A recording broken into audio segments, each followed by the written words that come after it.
A paz do Senhor, meus irmãos, minhas irmãs, sejam muito bem-vindos ao nosso canal.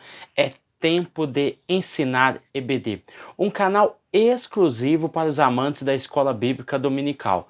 Você já me conhece, eu sou Adriano Ricobelo, sou presbítero da Assembleia de Deus aqui da cidade Franca, interior de São Paulo.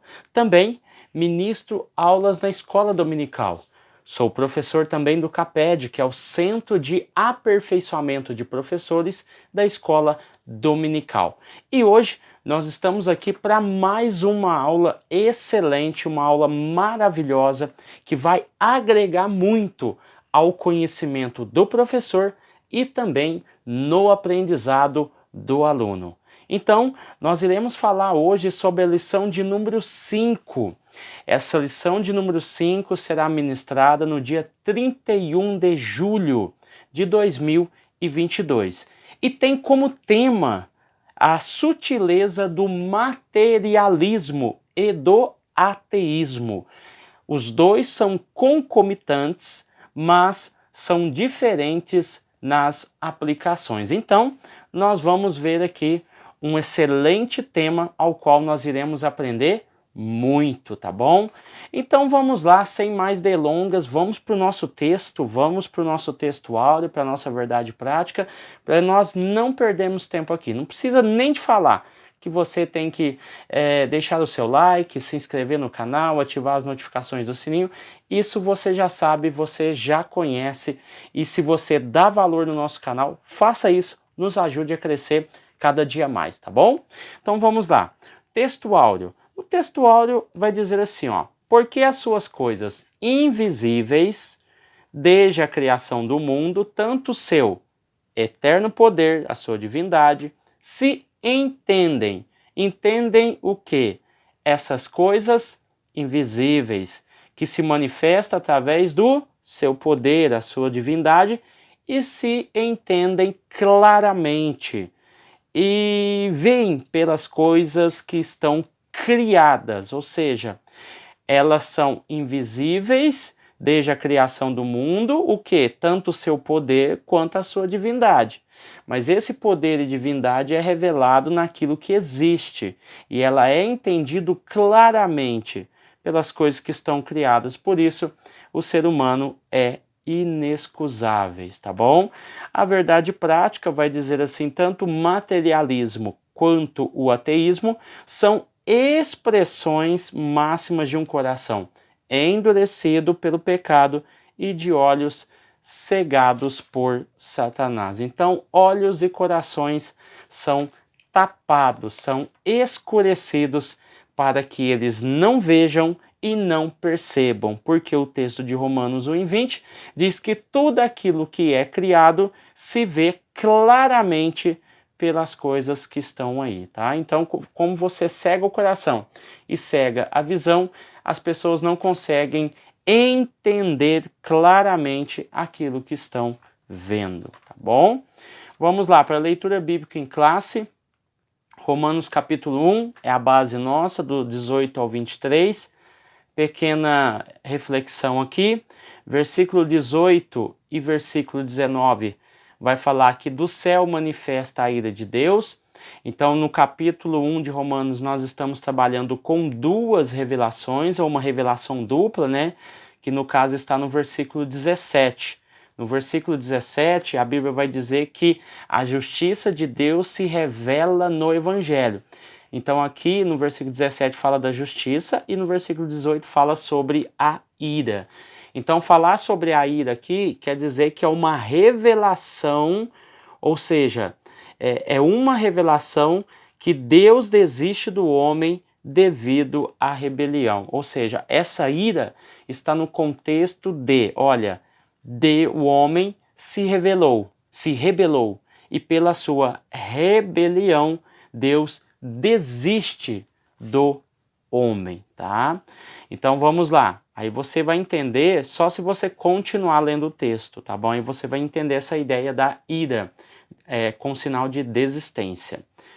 Porquanto, aí vai dizer aqui que Deus manifesta a ira por causa, na verdade, a impiedade e injustiça de homens que detém a verdade em injustiça. O versículo 18, em outras traduções, vai dizer assim, ó: não deixam que os outros conheçam a verdade a respeito de Deus. Essas pessoas, como ateus, como materialistas, conhecem, têm um conhecimento maior e ofuscam e deixam bem escuro, enfumaçado as verdades que o ser humano entendia, tá bom? Então esses homens que têm a verdade, eles levam e carregam para si. Porquanto que Deus se pode conhecer, nele se manifesta, porque Deus lhe manifestou, tá bom? Porque as suas coisas invisíveis, desde a criação do mundo, tanto o seu eterno poder, divindade, são manifestadas nas coisas visíveis. Então o ser humano é inexcusável, tá bom? Aqui, no caso, o versículo 20 vai até o versículo isolado, aliás, o versículo 20 ele é isolado, e o versículo 21, 22 e 23, ele é um compêndio aqui, porque aqui ele vai dizer assim, ó: porquanto, tendo conhecido a Deus, não o glorificaram. Ou seja, esse Deus ele é revelado ao ser humano, e esse ser humano o conhece, mas eles detêm a verdade em injustiça, porque eles praticam a impiedade, a injustiça dos homens, enfim, não deixam que outros conheçam. E por causa disso, aqueles que o conhecem não o glorificaram e não lhe deram graça. Aí no caso, o texto bíblico vai dizer que, dizendo ser sábios, tornam-se loucos pelas suas teorias. E aí vai dizer que no versículo 23 que eles mudaram a sua glória, a glória de Deus, em imagem de homem corruptível.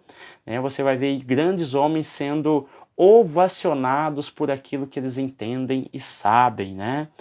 E também em aves, em quadrúpede e répteis, tá bom? Então quer dizer aqui que seu pensamento se tornaram tolos e a mente coberta de escuridão. Então é isso que está acontecendo com esses homens que se dizem e se diziam salvadores e portadores de um conhecimento extra, de um conhecimento místico, tá bom? Vamos lá. Então nós vamos ver aqui que o perigo do materialismo moderno, né, com os princípios da fé, a filosofia materialista e ateísta, e como a igreja deve se comportar. Então nós vamos aprender aqui sobre o materialismo e a questão também do ateísmo. Vamos lá para a introdução. Dentro dessa introdução, o autor vai nos colocar alguns pontos sobre a questão do materialismo e sobre o ateísmo, que são a face de uma mesma moeda, ou seja, estão em um objeto só, mas existe duas faces. E ele vai dizer aqui também que nas 2 últimas décadas vimos um despertar tanto do materialismo como do ateísmo, até por causa da revolução sexual, a revolução social, que teve o seu auge aí a partir da década de 60, e que eu tenho um vídeo falando sobre isso, a revolução sexual, que parte da década de 60. Então, antes disso, nós já temos homens e mulheres que pensavam numa reestruturação da sociedade, uma nova sociedade. Então isso vai ganhar peso, vai ganhar importância dentro do nosso contexto, é por isso que ele fala nas 2 últimas décadas, tá bom? Então você vai ver aí meados de 2000 para cá, tá bom? Então vamos lá. Aí existe aí o materialismo militante, que nós vamos falar, nasce em Karl Marx, né? Agressivo e inimigo da fé. Então nós vamos ver que no ano 2000 esse neo-ateísmo vai surgir. Então ele vai dizer o seguinte: o neo-ateísmo vai dizer que não deve ser tolerada, mas combatida com argumentos racionais. Então o neo-ateísmo, como o ateísmo e as ideias que surgiram através de Karl Marx, vão dar a ideia de que a igreja deve ser combatida, porque se eu quero uma revolução social, eu preciso de destruir a religião. Porque o que existe de padrão hoje dentro da sociedade deriva, queira você não, queira você ou não, deriva do âmbito religioso, o casamento monogâmico, o casamento heterossexual, a distinção de macho e fêmea, né? Então você vê padrões que são colocados para a sociedade através da religião. Então, o materialismo, ele é militante, ele é agressivo e ele é inimigo da fé. Então eu já vou deixar aqui já no início do vídeo que eu vou fazer um vídeo essa semana sobre Karl Marx, né? Até o autor ele vai citar aqui, ele já está citando na verdade, e vai ser um conteúdo muito importante porque vai ajudar você a entender toda essa origem, toda essa questão do materialismo e do ateísmo que começa a ganhar força, tá bom? Tanto na Itália quanto também na Europa, no caso Alemanha, né? Alemanha e Itália. Vamos lá. Compreendendo o materialismo e o ateísmo. O próprio autor já coloca aqui para nós que dentro da ideia do materialismo é a doutrina segundo a qual a matéria é a única realidade, ou seja, eu falo de algo físico, algo palpável, tá bom? Algo que dê para que eu possa comprovar através da ciência e através da razão, tá bom? Não trabalha com subjetividade. Então, então eles vão negar o quê? A realidade do mundo espiritual e também que a religião se torna desnecessária a partir do momento em que eu tenho a ideia da razão muito bem plantada, muito bem edificada e que eu consiga mudar a sociedade através dos conceitos, né, materialistas e ateístas. Isso vai começar lá com o iluminismo, tá? Logo após a Reforma Protestante, então o iluminismo ele vai ganhar peso, tá? Eu tenho o período da Renascença, depois o iluminismo, e você vai ver que tanto o iluminismo como a Renascença, eles vão ter como base o quê? A razão. Só que diferente da Renascença, que vai surgir primeiro, depois da Reforma Protestante, a Renascença trabalha com fé e razão. Eu tenho renascentistas cristãos e renascentistas ateus. Quando eu parto para o iluminismo, eu já falo de um pensamento mais voltado à política e à questão social. E isso vai influenciar a igreja. Por quê? Porque o iluminismo não aceita a igreja como norte da sociedade, ou seja, eu preciso transformar a sociedade através da razão, tá bom? Então vamos lá. Então, os milagres, nem se fala, milagres dentro do materialismo, da concepção materialista, não existe, tá bom? Então nós vamos ver que existe dois tipos de materialismo. O materialismo filosófico, tá bom? Então eu parto de uma ideia concreta, como o próprio autor falou aqui, então milagres, questões espirituais, religiosas estão no âmbito espiritual. Então o materialismo filosófico tenta rebater essa questão. E eu tenho o materialismo histórico, que vai se originar em Karl Marx. Essa ideia de Karl Marx vai trazer a evolução e a organização da sociedade se dá pela relação com os meios de produção. Então, por isso que ele vai trabalhar muito a questão da burguesia e do proletariado, tá? Então, junto com ele, Friedrich Engels, nós vamos falar num vídeo específico, vai ser o grande precursor das suas ideias, tá bom? Então, vamos lá. Entendendo isso, entendendo também que Karl Marx fala que a religião é o ópio do povo, né? Uns falam que é ideias de Engels, né? Engels, que foi o sucessor dele. Outros falam que foi realmente as falas de Karl Marx. O fato é que se entendia que a religião ela não tinha um papel mais relevante dentro da sociedade, tá? Então vamos lá. Então dentro dessa questão também nós vamos ver que dentro da Europa vai surgir a teologia liberal, tá bom? Que é um pensamento teológico, e no Brasil, nas Américas, vai surgir a teologia da libertação. A teologia da libertação é muito parecida com a teologia liberal, é herdada da teologia liberal, e com isso a Bíblia é indagada, os milagres são indagados, falta de coesão na Bíblia é indagada, ou seja, várias questões que são colocadas em pautas que vão diminuir a fé e a crença na Bíblia, tá bom? Então vamos lá. Entendendo tudo isso, a questão do materialismo, vamos aqui para o ateísmo.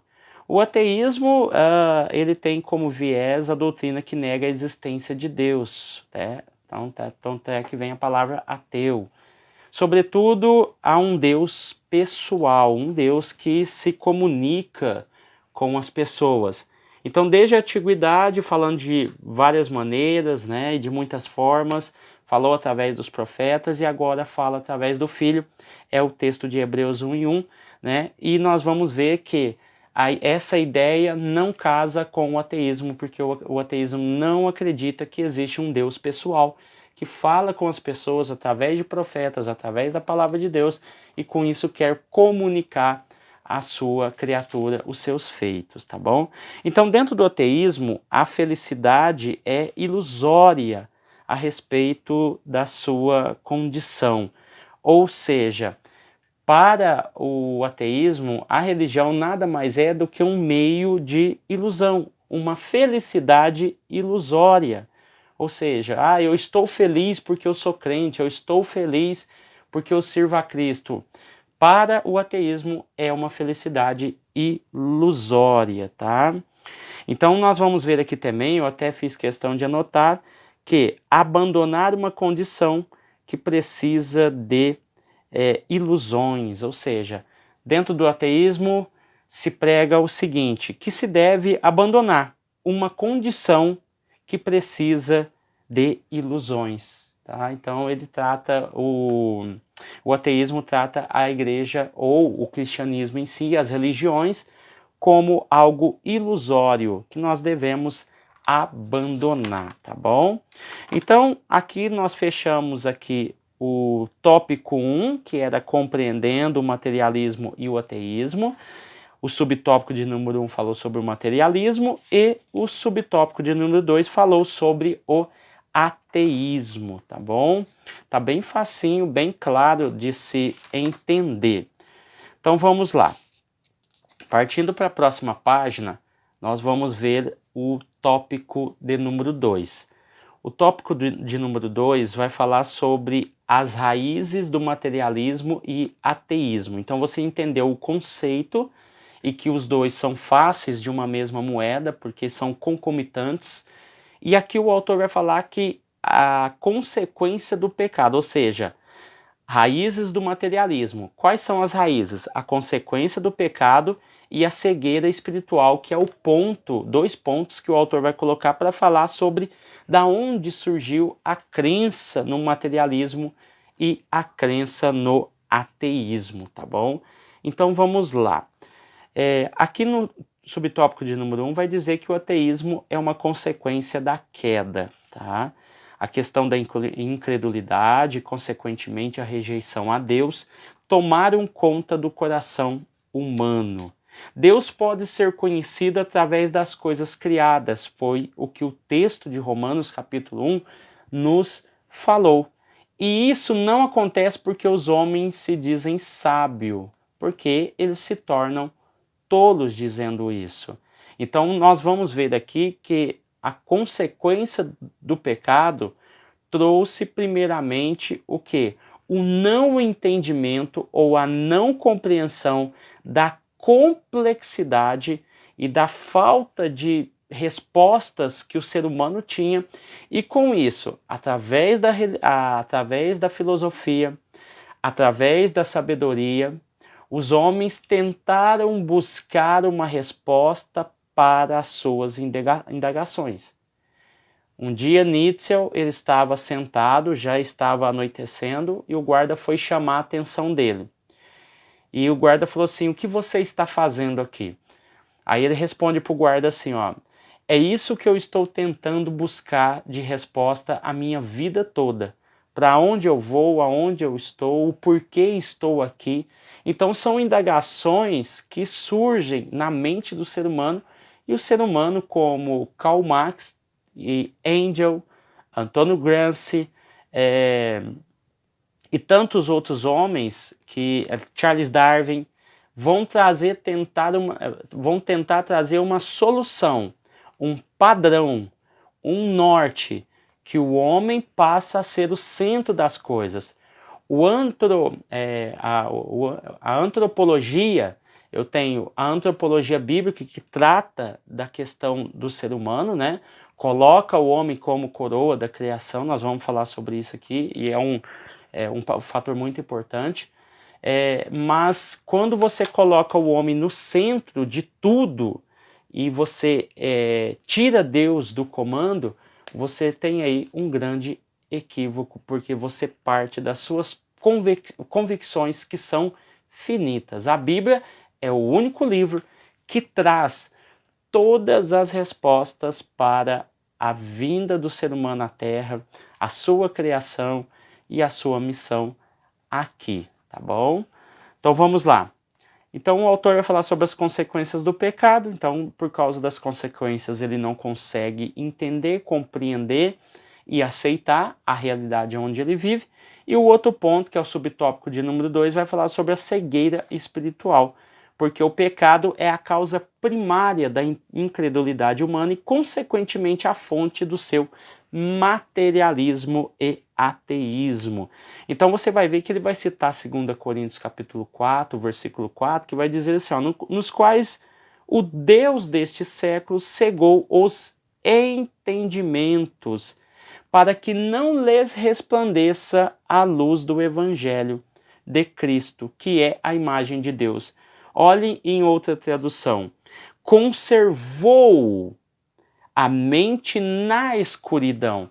Olha que interessante. O diabo não precisa de acabar com o homem. Ele não precisa destruir o homem de maneira atômica, vamos dizer assim. Ele precisa apenas conservar essa mente em um estado de escuridão. Olha que interessante, olha que fantástico. Olha o quanto é forte isso. Então eu mantenho a pessoa de maneira vegetativa, no estado de escuridão, ao qual a luz ela não alcança, ou seja, não é que a luz ela não tenha poder sobre as trevas, mas ele afasta essas pessoas da luz. Então é a mesma coisa, você tem uma janela aqui.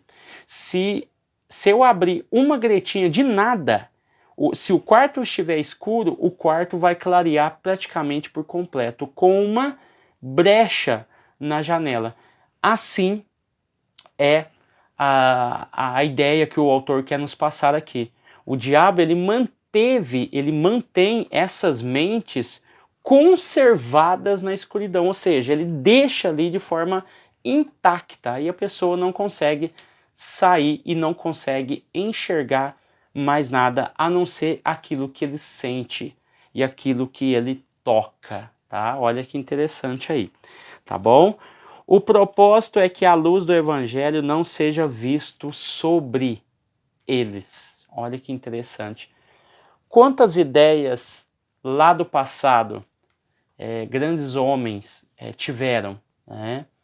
Só que não é bom que a luz de Cristo seja visto sobre eles. A escuridão, sim, a luz não. Porque a luz reflete a imagem do Filho de Deus, que é Cristo, o cristianismo, a palavra de Deus. Então, se alguém está no escuro, elaborando as suas teorias, quem vai ser aplaudido e aclamado será o homem. Mas quando tem a luz de Cristo sobre ele, quem reflete é a sua própria luz, a luz de Cristo. Então, o diabo não quer isso. Então, ele quer manter a pessoa conservada na escuridão, tá bom? Então, a cegueira e o pecado é as causas, uma das principais causas do ateísmo, tá bom? Vamos lá. O tópico 3 vai falar sobre pressupostos das doutrinas materialistas e ateístas. A negação da existência de Deus é o primeiro subtópico. Dentro dessa questão da negação do nome de Deus, né, que é o pressuposto da doutrina, ou seja, o ponto forte é negar a existência de Deus. Por quê? Porque nós temos uma resposta para você. Nós temos um livro que fala sobre a origem das espécies. Nós temos um livro, um trabalho que fala sobre a origem do homem e a seleção sexual? Então, Charles Darwin tem a resposta para nós. Os grandes ateístas como Nietzsche, Karl Marx, têm a resposta para a sociedade. Tem a resposta para esse novo homem, como ele deve se comportar, como ele deve se agir. Ele não pode ficar mais preso debaixo dos agrilhões da igreja. Ele precisa se libertar, como na época do Iluminismo, que o Iluminismo é um contraponto com o período das trevas, que vai aproximadamente 1000 anos, que começa lá em 476 e vai até 1470 e poucos, né? Dá quase 1000 anos. E quando começa o iluminismo, ou seja, é o homem, é a mente do homem sendo iluminada pelo raciocínio lógico, tá bom? Então é um contraponto com as ideias e as crenças da Idade Média, tá bom? Então vamos lá. A negação da existência de Deus. Neste caso, ambos dizem se firmar em provas. Ou seja, contudo, a negação de Deus por parte do ateu e do materialista não acontece em razão de fatores cientificamente provados, nem tampouco porque os cristãos não apresentam fatos ou provas, mas o que eles se recusam em reconhecer as evidências apresentadas. As Escrituras deixam claro que Deus lhe manifestou, né? Romanos 1,19. Em outras palavras, o ateu depende da não fé dele e não da ciência. Ou seja, pela ciência, muita coisa já foi provada. Até os critérios bíblicos já passaram pelos critérios da ciência para tentar explicar os fatos bíblicos. A questão, por exemplo, do Big Bang, a ciência ela não consegue dar provas de que realmente aconteceu daquela forma, mas na ideia de criação, dentro da ideia do Big Bang, se tem a teoria, mas não se tem também como provar. Então nós entramos dentro de um paradoxo, por quê? A ciência tenta provar aquilo que não consegue ter provas. E o cristão tenta provar a existência através de algo escrito, que é colocado em dúvida, principalmente pelos teólogos liberais, pelos teólogos da teologia da libertação, pelos céticos, pelos ateus, pelos materialistas, enfim. Então você tem um paradoxo aí de questões, tá bom? Nós provamos, mas provamos através do quê? Da Bíblia. Eles provam através da ciência, mas não tem comprovações físicas. Então é um grande paradoxo. Então vamos lá. Dentro dessa questão, o autor deixou bem claro, né, que o ateu depende da não fé dele e não da ciência. Da mesma forma que nós temos a nossa fé e nós trabalhamos com ela, né, o ateu trabalha com a não fé naquilo que ele acredita. Até o ateu acredita naquilo que ele não acredita. É um paradoxo também, né? É uma utopia. O ateu acredita em algo que ele não acredita, que é a existência de Deus e a criação do mundo, tá bom? Então vamos lá. A negação de que o homem é um ser singular, tá bom? Vamos lá. Não é errado, portanto, dizer que o homem é a coroa da criação. Grife essa palavra, sabe por quê? Porque quando nós falamos de coroa da criação, nós batemos de frente com as teorias de Charles Darwin, tá bom? Por quê? Porque ele tem dois trabalhos importantes. Primeiro, é a origem das espécies. Dentro do livro da origem das espécies, inclusive eu tenho ele aqui, que está mais para cima aqui, ele é um livro pequenininho. E o que acontece? A origem das espécies, como ele vai escrever na Inglaterra, se não me falha a memória, a era vitoriana, né, Inglaterra, em meio a um povo anglicano, de religião anglicana, quando ele vai escrever a origem das espécies, ele não fala sobre o ser humano, sobre a origem do ser humano. Mas, futuramente, mais tarde, ele escreveu A Origem do Homem, ou seja, e a seleção sexual, tá bom? Então aqui, propriamente dito, vai começar a guerra, entre aspas, né, sobre o criacionismo e o evolucionismo. Charles Darwin não afirma, e muita gente confunde, que o ser humano veio do macaco. Não, isso é mentira, tá? Se alguém te contou isso, é mentira. Por quê?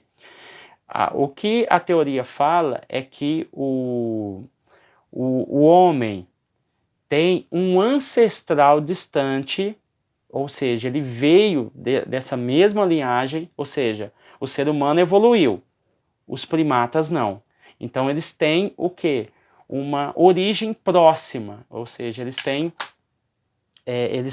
parentescos próximos. É isso que Charles Darwin, não estou defendendo ele, só estou tirando um mito de que muita gente fala que o homem veio do macaco. Não, ele tem ancestrais semelhantes e parecidos com os primatas. Então, o que acontece? O ser humano evoluiu, os primatas não, tá? Então, vamos lá. Dentro dessa ideia, então, a coroa da criação, ela bate de frente com as ideias de Charles Darwin por causa disso, porque o homem é o centro desse universo. Deus cria todas as coisas, cria os astros, cria a terra, cria os animais, cria os vegetais, cria as florestas, a fauna e flora, né? E o que acontece? Por último, ele vai criar o ser humano. É a coroa da criação, é a cereja do bolo. E ele vai fazer o quê? Ele vai dar todo o domínio para ele. Ele vai dar o quê? Estabilidade para esse homem e para essa mulher. Então é a coroa da criação. Ele não precisa de derivar-se de outros animais. Ele precisa apenas ser criado. Então, quando eu falo de criação, eu estou afirmando dentro da ideia de coroa de Cristo, ou seja, a coroa da criação, na verdade, está batendo direto com as afirmações de Charles Darwin sobre a evolução das espécies, no caso, a evolução, a origem do homem, na verdade, que é o outro livro, e a seleção sexual, tá bom? É um livro só. Então vamos lá. O homem, então, ele é o meio termo entre o mundo elementar, dentro da concepção da coroa da criação, tá bom? O homem é o meio termo entre o mundo elementar, que é esse mundo que nós vivemos, e o mundo incorpóreo. O fim daquele e o início desse. Qual o fim daquele? O fim do mundo elementar, ou seja, ele é a coroa da criação, ele foi criado por último, então ele é o fim daquele, ou seja, de tudo que foi criado, ele é o fim, não se criou mais nada depois do homem. E ele é o início deste. Qual é o início deste? O início do mundo, como se diz aqui, incorpóreo, ou seja, é o início de um mundo espiritual, porque Deus soprou nas narinas de Adão e o fôlego de vida entrou nele. Então ele tem as duas naturezas. Nós temos a natureza terrestre, que foi o fim dessa natureza terrestre, e o início da natureza divina, e no caso, porque nós não estaremos e não estamos presos nesse mundo, nós teremos uma outra vida. Então, com isso, nós somos infinitamente superiores, pois somos compostos de corpo, alma e espírito, diferente dos animais, tá bom? Que é composto, dentro da concepção corpo, alma e espírito, composto de corpo e alma, tá? Isso se levarmos em concepção a ideia do Novo Testamento, né? Que usa os três elementos, corpo, alma e espírito, enquanto no Novo Testamento a ideia é sempre de corpo e espírito. Alma e espírito têm a mesma conexão, não se separa, mas no Novo, sim, tá? Então vamos lá. O tópico de número 4 vai dizer assim, ó, respondendo ao materialismo e o ateísmo. O subtópico de número 1 vai dizer, afirmando as verdades bíblicas. Dentro dessa ideia de afirmação, nós vamos ver que Deus revelou nas páginas das Escrituras um Deus que é criador, sustentador e mantenedor da sua criação. E aqui a mesma Bíblia diz, Hebreus 11:3, pela fé entendemos. Lembre e analise que nós falamos sobre o ateísmo e sobre o materialismo. Os dois trabalham com a razão. O cristão também trabalha com a razão, tá bom? Porque quando nós lemos Hebreus 11:3, olha para você ver, pela fé, algo subjetivo, algo que não se toca. Entendemos. Peraí, eu entendo a fé? Por quê? Por causa da minha razão, o meu entendimento. Nós não somos um ser humano sem cérebro, nós temos cérebro, Deus nos deu essa capacidade, que é um poder, tá bom? Poder de decisão, poder de escolha, poder de amar, poder de perdoar, poder de odiar, tá? É um poder que você tem, muito grande. Então, entendemos que os mundos, pela palavra de Deus, foram criados de maneira que aquilo que se vê não foi feito do que é aparente. A árvore, ela foi feita do quê? A sua composição é a madeira. Mas espera aí, aquilo que se vê não foi feito do que é aparente. Ou seja, Deus criou aquela árvore. Ela tem a sua composição, mas a sua criação deriva-se da criação originária de Deus. Tá bom? Então, o Criador está atrás, né, desse objeto, dessa estrutura, dessa composição. Então, aquilo que se vê não foi feito do que é aparente, tá? Então, por isso que nós não trabalhamos com a ideia materialista e nem ateísta de que tudo tem que ser comprovado pela razão e pela ciência, tá bom? Vamos lá, então aqui o subtópico de número 2 vai falar sobre fazendo o uso correto da razão. Olha para você ver, fazendo o uso correto da razão. Então, contudo, convém dizer que aquilo que eles dominam de ciência, na verdade, é um cientificismo. Por quê? A ciência, na verdade, não nega a existência de Deus, mas a confirma. O cristão, portanto, não precisa negar a sua racionalidade para acreditar em Deus. E se você for olhar há 600 anos antes de Cristo, já havia filósofos que já falavam que a Terra era redonda, que existia um ser superior que havia criado tudo aquilo que eles viam, e os filósofos não eram cristãos. Eu estou falando de um período de 600 antes de Cristo, que começa lá com Tales, né? Então você vai ver Epimênides e vai ver outros ali surgindo, e vão Sócrates, Platão, Aristóteles, e com uma ideia de que algo foi criado, o arché. Até a Bíblia usa esse contexto no Novo Testamento, né? Então, existe um ser superior que movimenta todas essas coisas, tá bom? Então, nós vamos ver aqui, para encerrar, só para parafrasear aqui, uma frase de Agostinho de Hipona, para fechar essa questão, porque nós já falamos sobre Hebreus 11, né? Creio para compreender e compreendo para crer. Agostinho de Hipona disse, creio para compreender. Se eu não acreditar, não tem como eu confirmar. Então eu creio, primeiro, que é a fé, para compreender. E eu compreendo para crer, porque a minha fé não é tola. E tem muita gente, às vezes, que é enganado, né? Porque não compreende aquilo que crê. Faz coisas que está fora da lógica humana e fora da lógica bíblica. Então, essa lição aqui ela foi muito importante para nós, tá bom? E aqui a gente já encerrou. Essa semana nós teremos esse vídeo com o Max e vai tratar sobre esses pontos muito importantes, e você vai ver o quanto vai esclarecer ainda mais, mas não tem dificuldade nessa lição, tá bom? Eu estou falando sobre ateu, nós falamos sobre materialismo, está tudo associado no campo social, no campo científico e no campo intelectual, tá bom? Deus abençoe você, Deus abençoe sua casa, sua família, e que nós possamos nos encontrar mais uma vez nessa semana. Não se esqueça, compartilhe o vídeo com seus amigos. O nosso canal está crescendo, está a cada dia melhor. Então, que Deus possa te abençoar a sua vida em nome de Jesus.